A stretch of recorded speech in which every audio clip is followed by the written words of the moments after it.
Good afternoon, and welcome to the Business and Industry Association's 2020 Lifetime Achievement and New Hampshire Advantage Awards celebration.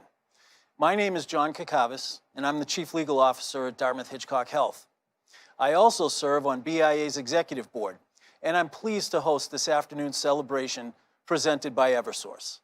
As you can see, this year's event is very different than prior annual dinner award celebrations. Up to now, BIA's annual dinner was an in-person gathering in Manchester of over 700 business, political, and opinion leaders from across the state. It's the largest gathering of its kind in New Hampshire. Obviously, COVID-19 has changed that. Nevertheless, I think you'll find today's celebration both exciting and compelling. We've condensed the program from 4 hours to 1, and most of this afternoon's celebration will be live, literally in living color.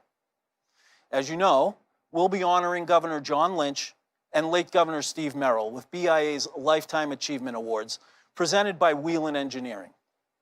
Granite United Way will be honored with BIA's New Hampshire Advantage Award. We'll be hearing directly from Governor Lynch and Granite United Way President Patrick Tufts a little later in the program. And we also have a beautiful video tribute to Governor Merrill. I want to thank our annual awards celebration committee for their hard work to make this event so successful. I also want to thank BIA's Board of Directors and recognize its officers. Andy Kurland of Vitex Extrusion Momentum Manufacturing Group, BIA Chair. Cheryl McQuaid of TD Bank, BIA Chair-elect. Gina Marie Alvino of the Riverstone Group, BIA Past Chair. Carl Hefield of Baker Newman Noyes, BIA Treasurer. And Scott Ellison of Cook, Little, Rosenblatt, and Manson, BIA Secretary.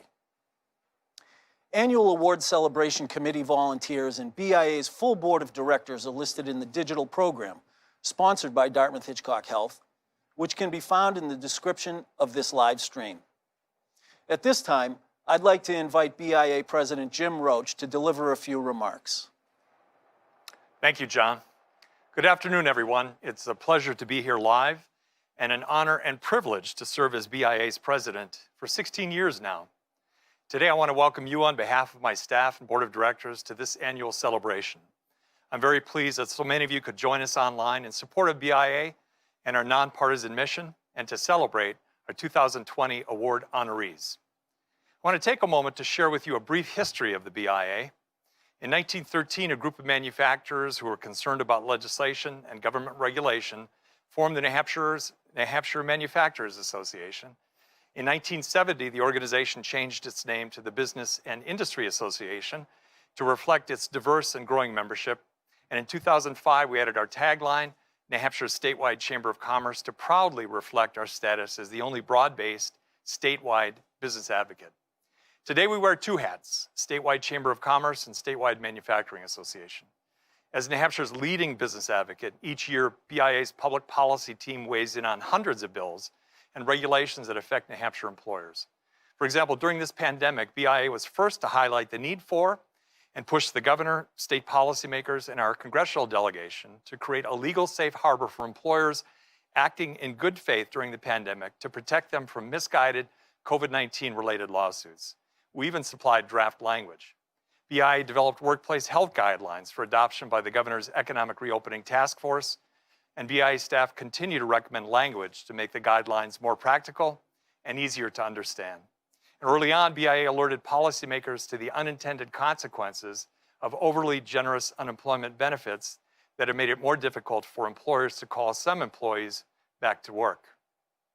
Further, BIA urged Governor Sununu to veto several legislative proposals, including one that would have expanded eligibility for collecting unemployment insurance benefits, which would have quickly depleted the Unemployment Insurance Trust Fund, which the governor did. Annual celebration chair John Kakavas, who is Chief Legal Counsel for Dartmouth-Hitchcock Health, serves on BIA's Board of Directors along with nearly 90 other business leaders representing successful enterprises throughout the state. BIA's board is the strongest and most impressive group in New Hampshire. I'm not bragging, it's a fact. Check out BIA's board on our website. I share this fact with you because the caliber of BIA's board reflects the caliber of our members. sophisticated employers of all sizes in nearly every economic sector from virtually every corner of the state.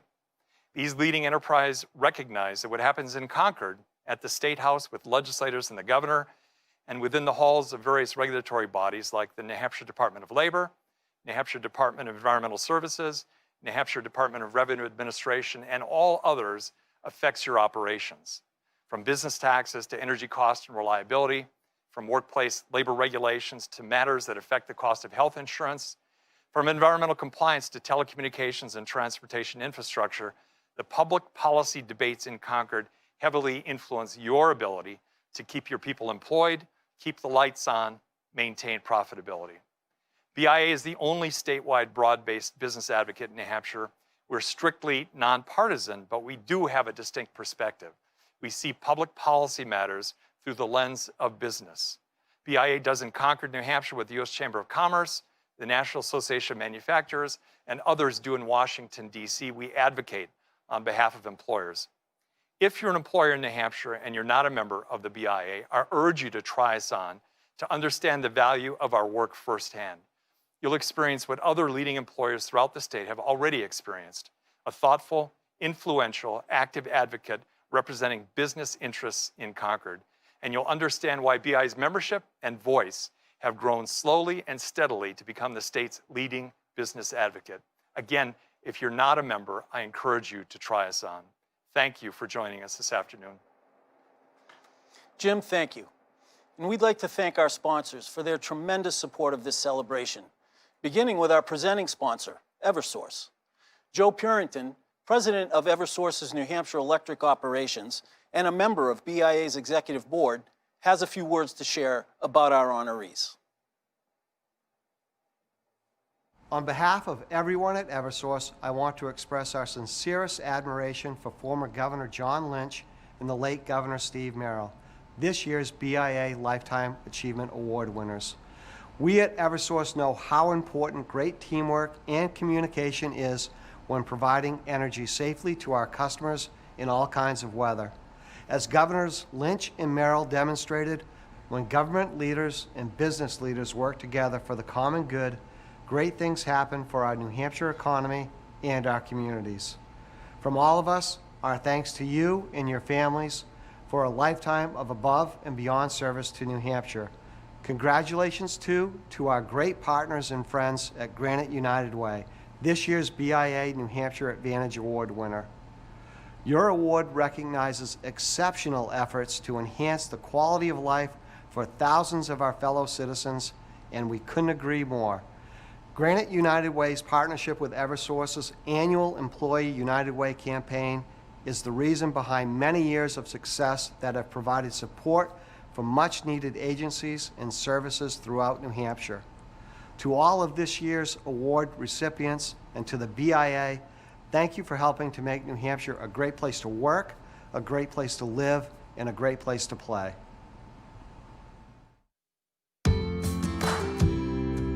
At Eversource, the cities and towns where we live are also where we work, and our commitment to them runs deep. More than just powering the local economy, in 2019, Eversource employees volunteered for close to 40,000 hours, and we donated more than $18 million to local causes. It's one of the reasons why Eversource has been named the most responsible energy company in America. Thank you, Joe, and thank you to Eversource for your many years of support of this annual celebration. In addition to Eversource, I'd like to take a moment to thank several other important members who were very generous in their support of this afternoon's event. Our Lifetime Achievement Award sponsor again this year is Wheelan Engineering. Our digital program sponsor is Dartmouth Hitchcock Health, and Bank of America is our studio sponsor.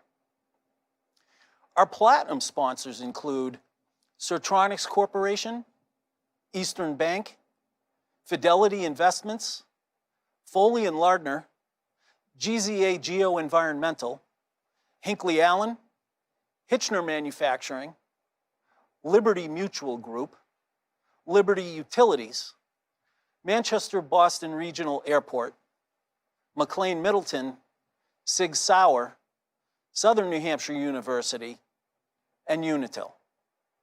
Our media sponsor is the New Hampshire Business Review, and our newspaper sponsor is the New Hampshire Union Leader. Our gold sponsors include Anheuser-Busch, AT&T Services, BIA Systems, Catholic Medical Center, Citizens Bank, Cook, Little, Rosenblatt and Manson, Elliott Health System, Harvard Pilgrim Healthcare, Hypertherm, Maloney and Kennedy, Millennium Agency, Nathan Wexler, New Hampshire PBS, Rath Young and Pignatelli, the Riverstone Group, Tufts Health Freedom Plan, Waste Management, and Wire Belt Company of America. Our silver sponsors include AARP, Anagnost Investment, Anthem Blue Cross Blue Shield, Baker Newman Noyes, Bar Harbor Bank and Trust, Boys Highlands, Cambridge Trust Company, Casella, CGI Business Solutions, Divine Millimit, Downs Racklin Martin, Easter Seals New Hampshire, Fiduciary Trust Company, Geo Insight, Law Logistics, Monadnock Paper Mills, Mountain View Grand Resort and Spa, New Hampshire College and University Council, New Hampshire Hospital Association, Northeast Delta Dental, Orrin Reno, the NEAF Network organizations, Planet Fitness World Headquarters, Sanel Napa Auto Parts, Sheehan Finney, Sprague Operating Resources, Sturm Ruger, TD Bank, the Lawson Group, UNH and the University System of New Hampshire, and Vitex Extrusion Momentum Manufacturing Group. Again, all sponsors are listed in the digital program sponsored by Dartmouth Hitchcock Health, which can be found in the description of this live stream. COVID-19 has presented the country with tremendous challenges, upended our economy, and disrupted everyday life. Somehow, the simple public health recommendations essential to stopping the spread of this pandemic have become political. That must end today. Wearing a mask is a public health imperative, not a political act. COVID-19 does not care if one leans left or right. Dartmouth Hitchcock Health stands with the CDC and our colleagues in science and healthcare, and we pledge to lead the way by example, by educating residents throughout northern New England on the importance of wearing a mask.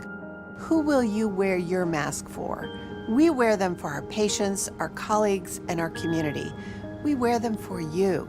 Please join us. It matters and it works. Thank you, Joanne, and thank you to Dartmouth Hitchcock. And we sincerely appreciate all of you who are supporting us today by tuning into this live virtual celebration. We're grateful to our studio sponsor, Bank of America, who made this production possible. The racial and economic disparities that have long existed in this country have only been widened by the coronavirus and amplified by the most recent acts of injustice. People around the world are coming together with greater urgency to demand action. At Bank of America, we know we all have a role to play to overcome the very real consequences of systemic racism and inequity. This includes individuals, governments, nonprofits, and the private sector. Racial equality and economic opportunity are deeply connected.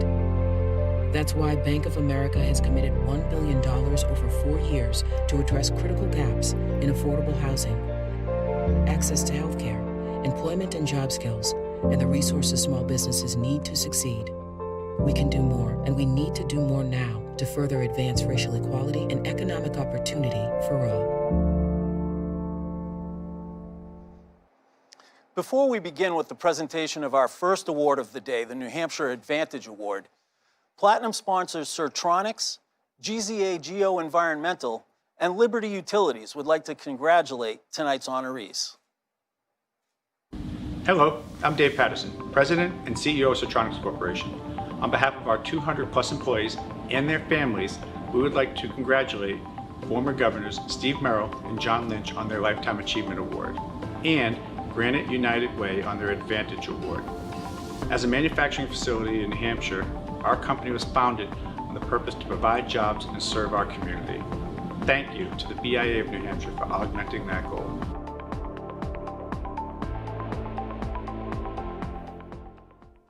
On behalf of GZA, I want to thank the BIA for helping us all through the business challenges of 2020. By working together, we will overcome those challenges. We would also like to congratulate this year's Lifetime Achievement Award winners, former Governor John Lynch and the late Governor Steve Merrill. In addition, thank you to Granite United Way for all the great work you do across the state of New Hampshire. Please wear your mask, stay safe, everyone.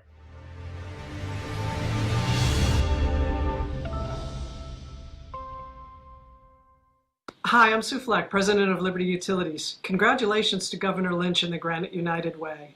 And to the many friends and family of Governor Merrill, please accept my deepest condolences on his recent passing. Tonight's honorees are recognized for their difference-making leadership, and all of us should be looking to their examples in the face of so many historic challenges.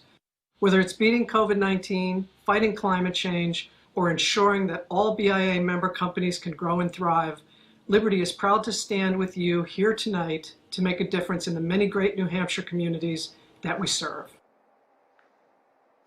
The New Hampshire Advantage Award recognizes organizations that contribute to New Hampshire's quality of life in important, meaningful ways and have become embedded in the fabric of what makes New Hampshire such a great place to live. The recipient of this year's award will receive a beautiful print by photographer Jerry Monkman of Echo Photography titled "Clouds Hug the Summit of the Northern Presidentials as Seen from Mount Monroe in New Hampshire's White Mountain National Forest." Granite United Way marshals the resources of more than 22,000 donors and volunteers to provide nearly $14 million annually in support to 350,000 individuals across New Hampshire and Vermont. The nonprofit employs 85 people, and with its 40-person board of directors, makes strategic investments in New Hampshire communities that help people learn, earn a paycheck, and live healthy lives.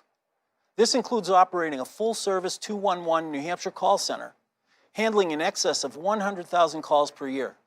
The Family Resource Center in Plymouth, housing 12 nonprofit partners, and an annual appeal that funds 800 New Hampshire and Vermont nonprofits.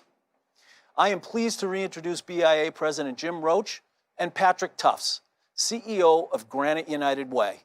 Together, they'll be discussing the many ways Granite United Way has become a critical player in the fabric of our state. Patrick Tufts, congratulations to you and to your staff and to the board of Granite United Way.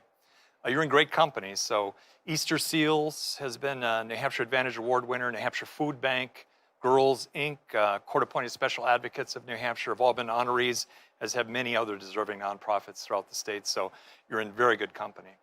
So obviously, we're in the middle of a global pandemic. And my first question to you is, how has that changed your ability to raise funds from generous people throughout the state, which is always a challenge, imagine particularly so during the pandemic. And how has that changed how Granite United Way will distribute its funds to needing nonprofits and individuals throughout the state? Patrick? Well, thank you so much, Jim. And I would be remiss if I didn't say I'm only sitting here today because of our great board of directors and our wonderful staff. And I also want to recognize Governor Lynch on the Lifetime Achievement Award, as well as to send my sympathy to Governor Merrill, his family. Yes, it's been a very interesting year in terms of running United Way campaigns or raising funds as a not-for-profit agency. Before the COVID pandemic struck, we had just completed our most successful campaign ever. We were wrapping it up, and we were planning on stepping into a period of strategic planning and building up for the next year when we got the call from Governor Sununu's office asking us to run point on public inquiry and to answer phone calls in the state of New Hampshire to address this pandemic. And we had about a week to get ready to do it, Jim. Wow. And we were able to pivot. We were able to take our entire team and go virtual. We were able to staff up the 211 program, and we were able to do things like start a COVID relief appeal, right on the heels of raising just over $10 million in our annual campaign. We needed to go back out to the same donors in many cases, our friends out in the community, and ask them if they had it in them to give more, to help us support the needs that we were seeing during the pandemic. I am completely honored and appreciative that those donors really stepped up. And with virtually no notice, they were able to contribute another $1 million that we were able to get out to individuals and families all across the state through hubs in each one of our local 6 regions. Oh, that's incredible, incredible generosity in the state of New Hampshire.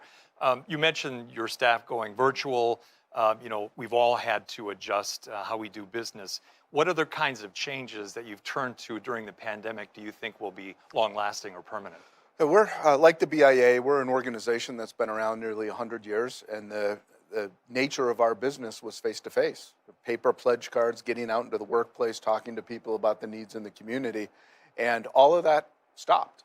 So we had to not just move our programs, but we've also had to change the way that we raise money to virtual platforms. Like so many folks that are listening to us today, our life has been filled with Zoom calls and Microsoft Teams, phone calls, emails, and we're really blessed with what we're seeing in terms of response to our campaign. But we know it's really different, and we know that while you can't replace the human contact, we still have a job to do. We've got to get out there and raise the money and promote volunteerism the same way we always had to meet these new and growing needs. So your annual campaign ended in February. It was a record campaign. You had to readjust and begin a new round of fundraising. Do you see the level of support for the United Way and for all nonprofits declining, staying the same, growing in the months and years ahead, and volunteerism in general? Well, like I said, we were completely blessed that we saw increased giving at the very beginning of this pandemic. We are out now in our next annual campaign, and we're very fortunate to see great response so far. But I do worry about the lasting impact of the COVID-19 pandemic. It is different than other things that we've seen, just in terms of the duration, Jim. We haven't seen something that lasts 6, 8, 10, 12 months since the Great Recession. And I think we have to prepare as not-for-profits and prepare as United Way to say, while things look okay right now, what is it going to look like 6, 12 months from now? Because the dollars we have to raise, we might have to stretch. A lot of other nonprofits make the majority of their fundraising through special events and things that require a crowd and human interaction. They've done a great job pivoting and being innovative to make sure that they can raise the dollars they need when you can't do it in that traditional setting. Yeah, wow. Well, we wish you continued success in terms of raising dollars that go to needy organizations and by extension, needy individuals. Patrick, under your leadership, Granite United Way has absorbed a number of other nonprofits, particularly local United Ways throughout the state. So can you tell us who they are, what was the catalyst for coming together like that, and how that's worked out? And in the 100-year history of United Way in the state of New Hampshire and Vermont, people have always asked the question, what's the right amount of United Ways? How local does local need to be? And we were having strategic conversations in 2010, and a lot of board members that have also served on the BIA, leading workplace leaders in the state of New Hampshire, challenged us to rethink United Way, rethink how we were operating our organization. At the time, there were 14 different United Ways in the state, funding hundreds of different not-for-profit organizations. And as we got into that rethinking and re-engineering of our business, we realized that we could get more financial support, more volunteerism, more advocacy out to our local communities if we were a little less complicated as a business.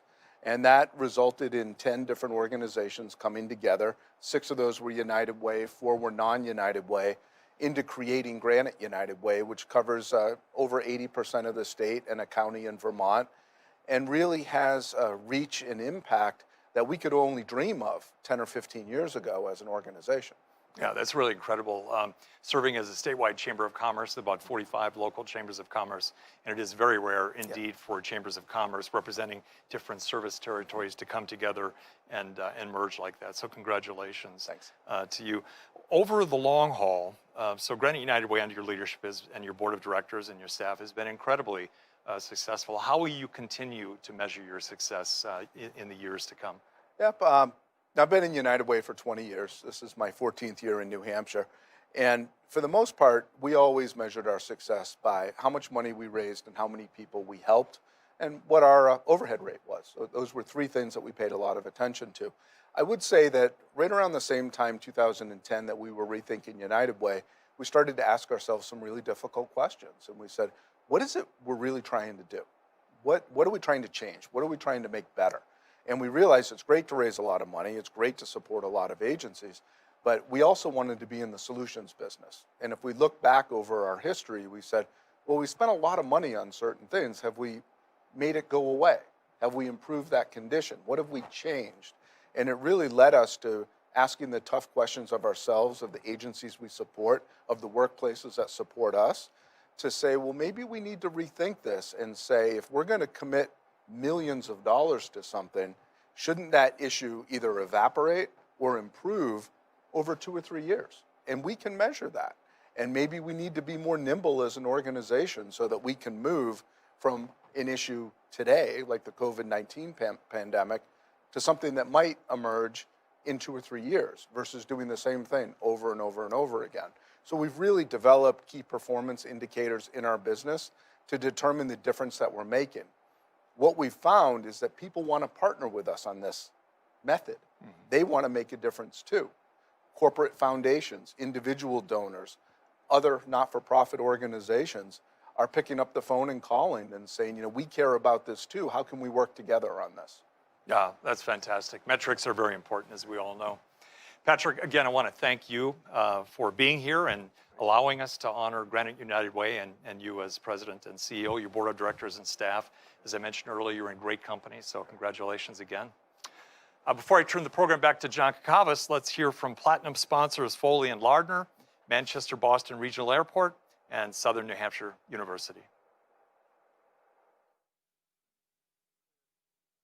Hello, I'm Kate Beebe, and I'm delighted to be representing Foley and Lardner tonight in sending our sincere congratulations to tonight's honorees, Granite United Way, former Governor John Lynch, and also to honor the memory of the late Governor Steve Merrill. I recently joined Foley as a partner in the Labor and Employment Practice Group. In addition to joining a nationally recognized law firm, I was drawn to Foley's commitment to its clients and its community. Foley has gotten to know BIA through our client, Dartmouth Hitchcock and John Kakavas.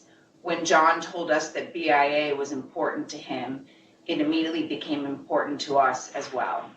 As a new partner in Foley's Boston office, I look forward to getting to know John and his team at Dartmouth Hitchcock. I'm also excited to get to work with BIA's member businesses across New Hampshire.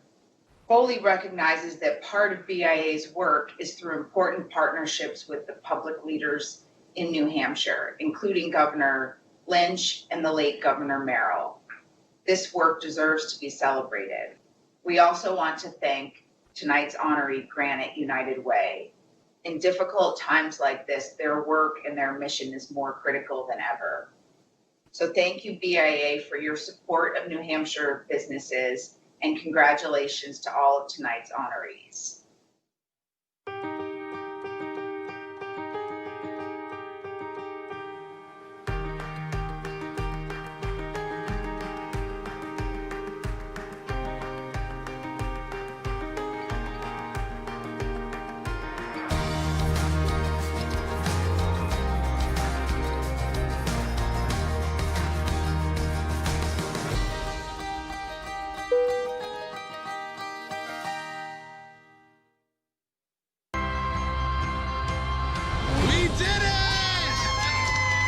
Wherever you start, SNHU is where you can finish. Here we go. And it's it.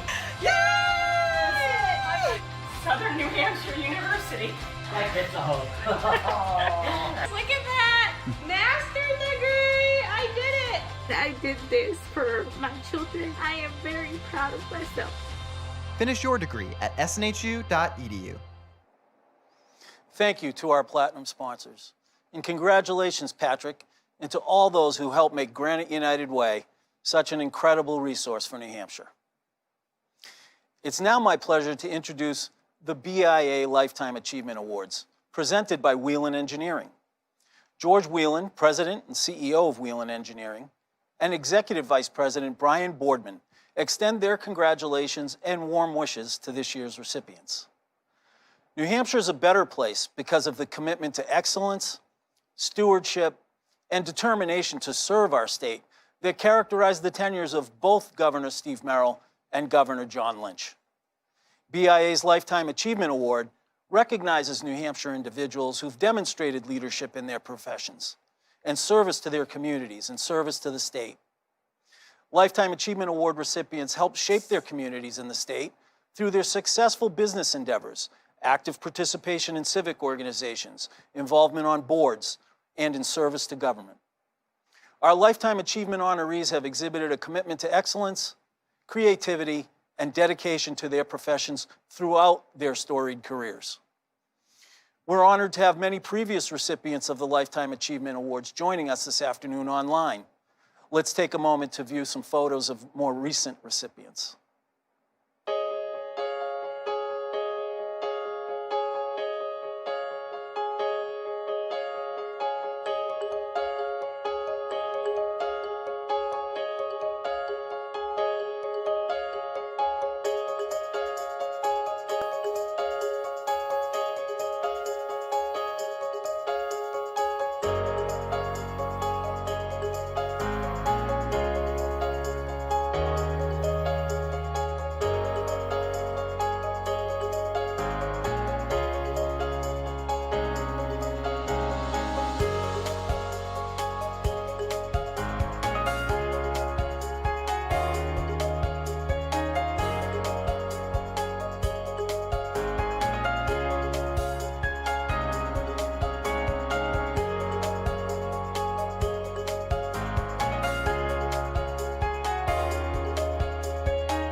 I'm deeply honored to introduce this year's Lifetime Achievement Award winners.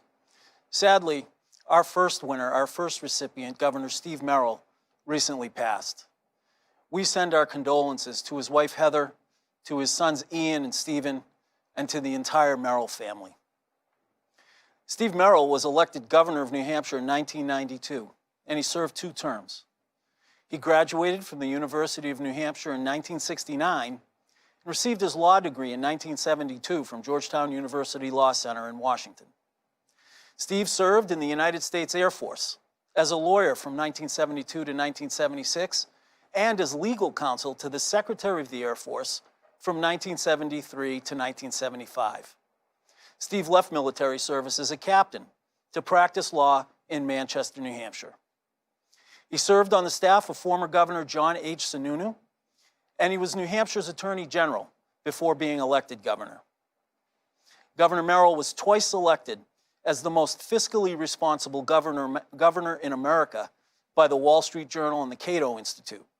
And he coined the widely used term New Hampshire Advantage. We trust you'll enjoy this video tribute to Governor Merrill.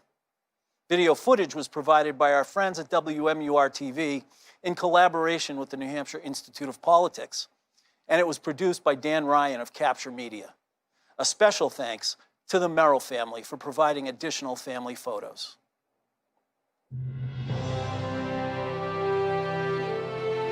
He was the Granite State's own version of the great communicator, a humble son of the seacoast who forged a stellar career in the law and rose to the corner office in the State House while never forgetting where he came from. It's people like that who really make a difference, and it's people like you who have made such a difference. And together we are going to do some great things in this state over the next 2 years. Thank you. I'm very sad to have lost a friend, my mentor, Governor Stephen Merrill. But I know if Steve were here with us right now, what he would be doing. He would be dishing out the sharp, funny one-liners about everyone here, and we would all be laughing. I was honored to be asked to speak today. Steve Merrill was my closest friend. We were friends for over 4 decades. His life and mine were intertwined. He made me better. It's appropriate that we have this service on the front steps of the State House. And it's appropriate it's here because Steve touched so many lives from this building behind me. Steve Merrill was a politician who wanted to win you over, not knock you over. We could learn from him. We should learn from him. So that I can take the New Hampshire message and the conservative message that I believe our party stands for elsewhere in the country. But New Hampshire is first. It is first in my heart, and it will always be first. I feel obliged to tell you that I don't intend to be downbeat. I intend to be upbeat today. I really think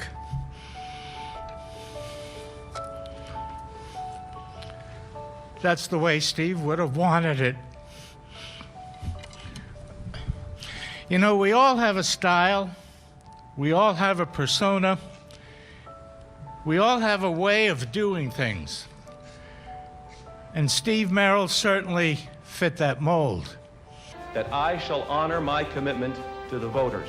There will be no broad-based sales tax and no broad-based income tax during my term as governor. I think you're going to hear from a couple of other folks today that will talk a little bit about Steve coining the phrase New Hampshire's advantage, the New Hampshire advantage. It's a phrase he used, but he used it understanding that it was more than just talking about the tax structure of the state. Steve Merrill knew it was more than just talking about our commitment to local control. He knew it was more than our commitment to small government. He understood that the fundamental New Hampshire advantage was really inherent in our state motto, live free or die. He understood that the fundamental New Hampshire advantage is our commitment to freedom, liberty, and the rights of the individual. And through this whole process, I've gotten to know the family a little bit better, and especially Ian. And one of the things I realize is that when somebody makes it look easy, it's probably not easy. There's probably some things behind the scenes that you don't understand. Turns out Stephen was very intellectually curious. And in fact, he did that at home as well. At dinner, Stephen, Ian, Heather would sit at the table, and he would talk to them and read articles from the paper. And if people were clinking their silverware or talking out of turn and not paying attention, they would get the 10-pound stare, right, Ian? And the 10-pound stare was basically straighten up right now. And it cut right through you. But there was a worse stare. The worst stare was the 100-pound stare. And that stare, I didn't think I'd ever seen, but Ian informed me that actually the portrait that's on the second floor is the 100-pound stare. And that 100-pound stare says, get your life together. Get your life together, and it's placed in the State House where it's saying, get your life together for elected leaders to do the right thing for the people of the state of New Hampshire. If Steve had not become a brilliant lawyer and a masterful political leader, he could have easily been a comedian. And the one thing we know about great comedians is that they have deep insight and they understand people. I remember after I took office, got sworn in, went into the newly vacated governor's office and sitting down at the desk and opening the empty desk, pulling out the drawer, and all the way in the back was a picture of Steve Merrill. And on the back he had written, "Blame it all on this guy." And I think the state is better for his service. We went to lunch at the back room, which is where we ate most days. And we had both heard a eulogy in the recent past, and it became a topic for us to talk about. And we thought it was pretty poignant and pretty powerful. And in that context, and because we loved each other, I love Steve Merrill. I said to him with a smile, I said, "Steve, why don't I give the eulogy at your funeral?" And he smiled at me, and then he got very pensive and looked at me. And he said, "I think I could agree to that." I said, "It'd be great, Steve." He said, "I just have one favor to ask you." I said, "Sure, what is that?" He said, "I'd like to give your eulogy first." When several former governors convened last year for the State House bicentennial, Merrill had the room in stitches, describing the time a cashier in downtown Concord didn't realize who he was. She said, "Do you mind if I ask you a question?" I said, "No." She said, "Why does everybody seem to know you?" And I said, "Well, I work up there at the State House." And she said, "What do you do?" And I said, "Well, I'm the governor." And she said, "Oh, I'm so embarrassed. I don't live around here." I said, "Really? Where do you live?" And she said, "Hooksett."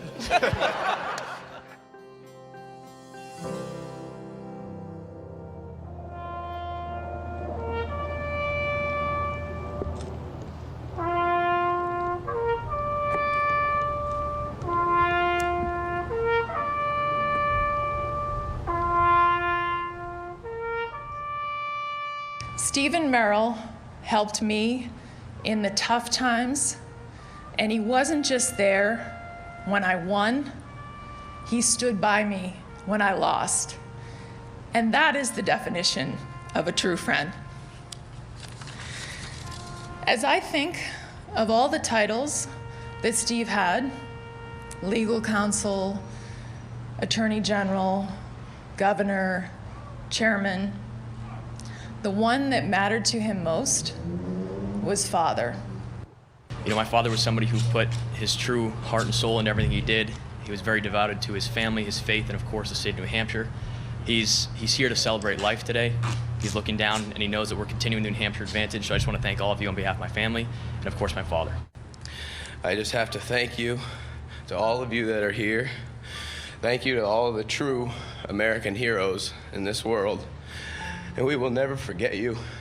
And thank you, Dad. Thank you. I have never met anyone like you, and I likely won't again. But I will never forget him. And Chairman, I just want to tell you that I'm going to miss you so much. Steve Merrill was a great public servant. Steve Merrill was a great friend. We truly shall miss him. What a fitting tribute to Governor Steve Merrill. John Broderick described Governor Merrill as the most interesting person he'd ever met. And Steve could have been anything he wanted to be. We in New Hampshire are just very fortunate he decided to come here to devote his professional life to New Hampshire citizens and to lead us as governor. Now, I'd like to introduce our next Lifetime Achievement Award honoree, Governor John Lynch. We'd like to thank our friends at the New Hampshire Union Leader for providing photos used in the following montage. John Lynch was elected governor of New Hampshire in 2004, and he served 4 terms through 2012. Governor Lynch earned a Bachelor of Arts degree from the University of New Hampshire in 1974, an MBA from Harvard Business School, and a law degree from Georgetown University Law Center in Washington. John's business career included serving as Director of Admissions at Harvard Business School, President of the Lynch Group, a business consulting firm in Manchester, and CEO of Knoll Inc., a national furniture manufacturer, where he transformed the company from a losing enterprise into a highly profitable one. As governor, John was an ardent supporter of establishing a state research and development tax credit, a top BIA priority for its job creation and economy-boosting impact. John Lynch is widely known as the most popular governor in New Hampshire history. And before we hear directly from Governor Lynch, let's listen to some messages from these sponsors.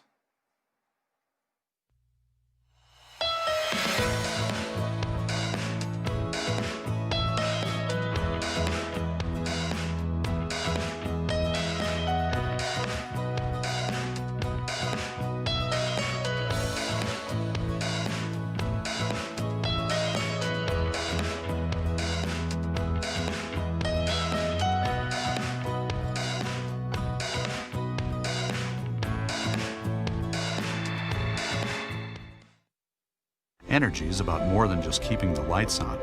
It's about living life. We're there when you flip the light switch, and we're there when you turn up the thermostat. But we're not just a utility company. We're residents, citizens, neighbors, parents, friends, teammates. And to keep our community going, we're here to get the job done, because we all need energy. Unitil, your utility, your community. Fidelity Investments supports the Business and Industry Association's mission to promote a healthy business climate and robust economic future for New Hampshire. And we are committed to our 5,300 employees who work at Fidelity Investments in New Hampshire. We are honored to be part of this celebration, and while we wish we could be there in person, we want to congratulate this year's honorees. Your leadership runs parallel to the obsession we have in problem solving for our customers, the industry, and our employees. Thank you for leading the way and for being an inspiration in the efforts to keep an engaged and motivated workforce in New Hampshire. Hi, I'm Barry Needleman, Managing Director here at McLean Middleton. I'll start by thanking the BIA for their commitment to promoting a strong New Hampshire economy.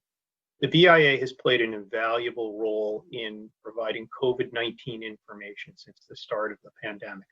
Our attorneys work closely with the BIA to shape public policy, and we're proud to support that organization. To Governor John Lynch and Granite United Way, we thank you for your leadership and your unwavering commitment to the people of New Hampshire. And we're honored, along with the BIA, to recognize Governor Steve Merrill. His life of public service, among many accomplishments, helped create the New Hampshire advantage that we all continue to enjoy today. Welcome, Governor Lynch. Thank you for joining us today. Well, thank you for having me. Congratulations on your Lifetime Achievement Award. Well, thank you, and thank you to the BIA for this award. Governor, before we dive into our chat, it strikes me that you and Governor Merrill share some things in common. Seems like the educational pedigree, UNH to Georgetown Law, maybe a path to the governor's office. But I wonder if you might share some of your memories of Governor Merrill with us. Well, first let me say, and I know I speak for my wife Susan, that our hearts and prayers go out to Heather and her family. So I first met Steve Merrill about 25 years ago. Our 2 sons, his son Ian, my son Hayden, were in the pre-K circle room at Shaker Road. 2 little blonde-haired kids that you could barely tell them apart. And Steve would come over to our house and drop off his son, or we'd do the same thing. And Steve and I stayed in touch while he was governor. I would call him occasionally about particular difficult challenges I was facing. And then after I left office, Steve and I started the tradition of every Christmas, we would ring the bells together for the Salvation Army. Obviously talking with each other, kidding each other, and raising money for what is a good cause. Well, those are wonderful memories, and you know, it strikes me that that is one of New Hampshire's advantages, the collegial relationship between our prior governors, our former governors. And Absolutely, absolutely, and I have a great relationship with the other governors as well.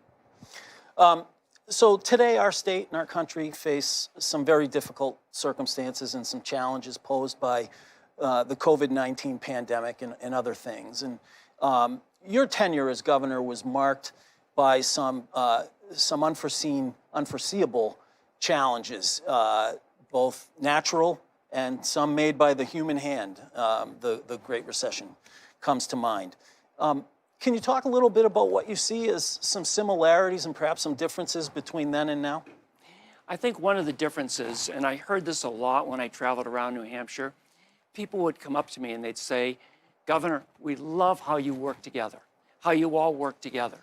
And that's what we did, whether we were dealing with the natural disasters, the floods, the ice storm, or the financial recession of 2008. We all worked together. And that's not happening today, certainly not in Washington. When Doug Scammon was Speaker, Ted Gatsas was Senate President, we regularly would have lunch together in the cafeteria because we wanted to send the message out that it's okay to work together. And I think back then it was much more collegial than it is today. Well, I can tell you, you haven't lost your political touch because you're anticipating my question. You were well known as a governor who could reach across the aisle to get things done during your tenure. You know, I think we all agree that today we're living in a very highly charged, hyper-partisan political environment. What's the role of leadership to get us through and to make sure that we continue to make progress? I think it's all about leadership. I think if you're President of the United States or if you're governor, it's incumbent on you to reach across the aisle and involve the other party in the problem as well as the solution. And you don't wait for a crisis. You do it right away. And I think that's so important. The other element of leadership that I think is important is the whole issue of trust. You have to develop a trusting relationship with people from the other side as well as you do with your own party. I know when I was CEO of Knoll, I had to work very hard to earn the trust of the people of Knoll. Here I was coming in as an outsider, knowing nothing about office furniture, and I worked hard to earn the trust of the people of New Hampshire. Well, I love that observation because I think that we're living in a society pervaded by mistrust in our leadership, in our institutions. Is it recoverable? Can we get trust back? I think we can get trust back, but I think we have to realize that you don't earn trust because of your title, whether it's CEO or governor, whatever it might be. You earn trust by working hard at it. I can tell you, John, that every morning I woke up as governor, I would say to myself, now what can I do today to earn the trust of the people of New Hampshire? So again, I think it goes back to leadership. We have to have the right leaders in place in order to recapture that trust that I think used to be there. Right. And you mentioned that in both public and private, in your experience as CEO at Knoll and in your experience as governor. Could you talk a little bit about how leadership changes or how your management changed from the private to the public sector and back again? Well, that's an interesting question because I think contrary to conventional wisdom, I think the leadership qualities are very similar. Whether you're running Knoll or governor of the state of New Hampshire, it means building trust, as I mentioned. It means building a team. We don't get anything done just by ourselves. We get stuff done by working together, building a team who trusts each other, who want to work together. And it was that teamwork that I think the people of New Hampshire really noticed. Yeah. So you have a unique vantage point, given your public and private roles. Talk a little bit about, from your perspective, I'm interested in knowing, what do you think are New Hampshire's greatest strengths and our greatest opportunities? Well, I think our greatest strengths are we have a good strategy in place, like was discussed in the Steve Merrill video. We have traditionally had our unemployment rate at 40% below the national average. We're always ranked among the top 5 in terms of the safest state, best state in the country in which to raise kids, best state in the country in which to start a business. So we have a good strategy in place. So I think our challenge is to stick to this strategy. It doesn't mean we won't evolve as a state. It doesn't mean we won't accommodate and deal with new challenges, global climate change being one, but we need to stick to our strategy because that has allowed us to be successful. And I also would add to the discussion about New Hampshire's advantage is our people. Our people are incredibly resilient and incredibly caring. When we experienced the Alstead flood in southwestern New Hampshire, people from all over the state, not just people from southwestern New Hampshire, wanted to pitch in and help. So people really care about each other. And I think that's an important, we're like one big family. And that's an important part of who we are. As you said, another New Hampshire advantage, absolutely. So what have you been doing since your time in office? So I'm currently teaching at Tuck Business School up at Dartmouth. And I teach a course called the CEO Experience. Sort of the similarities and differences between, as we discussed, being CEO in the private sector and CEO in the public sector. So we do the turnaround of Gillette, the turnaround of American Express, turnaround of Knoll.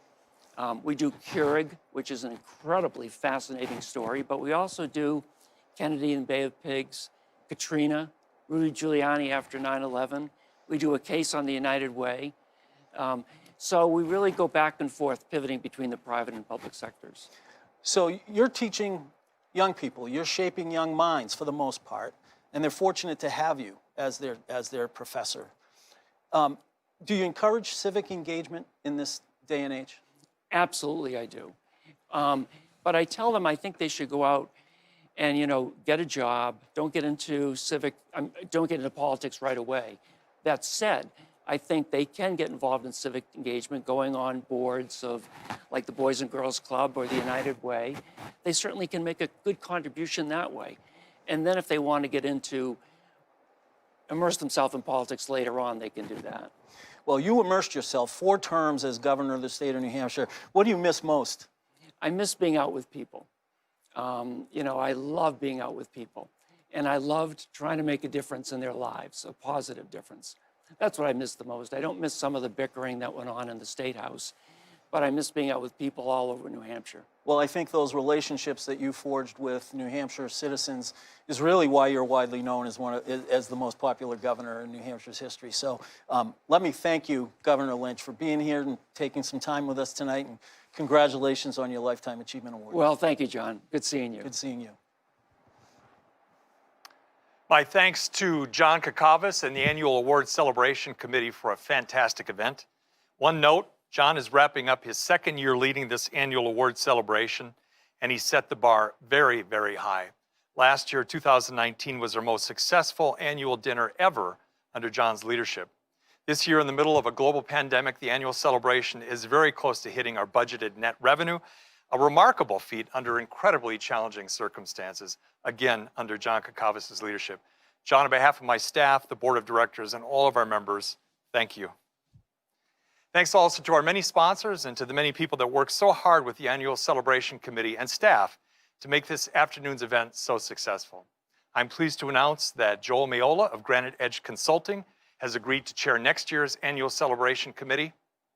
Finally, many thanks to our members and to each of you joining us online this afternoon for your support of the BIA. I sincerely hope you had an enjoyable experience. We look forward to seeing you next year. Best wishes.